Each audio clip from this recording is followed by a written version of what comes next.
નમસ્કાર. માળિયાહાટીના તાલુકાના જુથડ ગામના ન્યાય સમિતિના ચેરમેન ભરત સોંદરવાના મોતના મામલે પરિવારજનોએ ગંભીર આક્ષેપો કર્યા. ભરત સોંદરવાનો મૃતદેહ 7 માર્ચ 2026ના રોજ રમરેચી ગામેથી મળી આવ્યો હતો, જે અંગે તાલાળા પોલીસ સ્ટેશનમાં ફરિયાદ નોંધાઈ હતી. ઘટનાને 3 મહિના પૂર્ણ થયા છતાં ન્યાય ન મળ્યાનો પરિવારનો આક્ષેપ છે. મૃતકના ભાઈ વિનોદ સોંદરવાએ સોશિયલ મીડિયા પર વાયરલ કરેલા મેસેજમાં એસઆઈટી તપાસ અને પીએમ રિપોર્ટની માંગણી કરી. સાથે જ તંત્રની નિષ્ક્રિયતા સામે 1 જૂન 2026ના રોજ સમાધિમાંથી મૃતદેહ બહાર કાઢી આઈજી કચેરી સુધી ગાંધી ચિંધ્યા માર્ગે આંદોલન કરવાની ચીમકી ઉચ્ચારી. વધુ સમાચાર માટે જોડાયેલા રહો આરપી ગુજરાત ન્યૂઝ, રાજકોટ. જય ભીમ, નમો બુદ્ધાય. મારું નામ વિનોદ સોંદરવા છે. ભરત સોંદરવાનો મોટો ભાઈ છું. 7/3/2026ના રોજ રમરેચી ગામેથી ભરત સોંદરવાની જે બોડી મળી હતી શંકાસ્પદ હાલતમાં, એના માટે અમે તાલાળામાં એફઆઈઆર નોંધાવી હતી. એફઆઈઆર દરમિયાન જે અમે 42 ધક્કા તાલાળા ખાધા છે, તો એમાં કોઈ એવો આન્સર એવો નથી મળ્યો કે અમને શાંતિ થાય, કે પોલીસો એવો કોઈ અમને જવાબ નથી દીધો તો અમને શાંતિ થાય.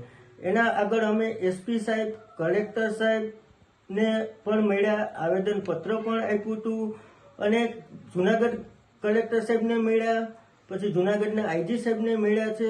તો એ લોકોએ એવો કોઈ આન્સર નથી દીધો કે અમને શાંતિ થાય. જે ભરત સોંદરવા જુથાળ ગામનો ન્યાય સમિતિનો ચેરમેન હતો, યુવા આગેવાન હતો, બધાય સમાજને લગતો કામ કરવાવાળો વ્યક્તિ હતો, જે આજ આપણી વચારે છે નહીં, અને એને ન્યાય અપાવવો આપણા માટે એક લાગણી છે. હું તો એક વિનોદ સોંદરવાનો ભાઈ તરીકે છું, પણ હું તો આખા સમાજને કહું છું કે આજે ભરત સોંદરવા છે, કાલે કોઈ બીજો ભાઈ હશે, પરમથી કોઈ બીજો ભાઈ હશે, તો આપણા સમાજમાં આ રીતના કૃત્ય થાય છે, બીજા સમાજમાં કેમ નથી થતા?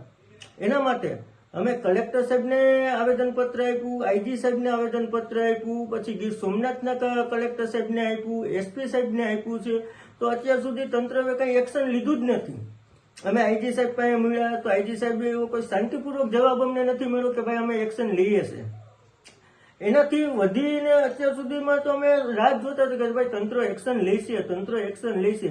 અમારી તો ફક્ત એટલી જ માંગણી હતી કે ભાઈ ભરત સોંદરવાનું રીપીએમ કરાવો અને એસઆઈટીની રચના કરો, અને અથવા સીઆઈડીની રચના કરો. તો 3માંથી એક કોઈ વસ્તુ આઈજી સાહેબે, તો ગીર સોમનાથના કલેક્ટર સાહેબે, તો એસપી સાહેબે, તો જુનાગઢ જિલ્લાના કલેક્ટર સાહેબે કોઈએ હજી એક્શન લીધું નથી. એટલે હવે અમારો સમાજ આખો બધો ભેગો થઈ અને 1/6/2026ના રોજે ભરત સોંદરવાની સમાધિમાંથી બોડી કાઢી ને આઈજી ઓફિસે ધારણા કરશે. જય ભીમ.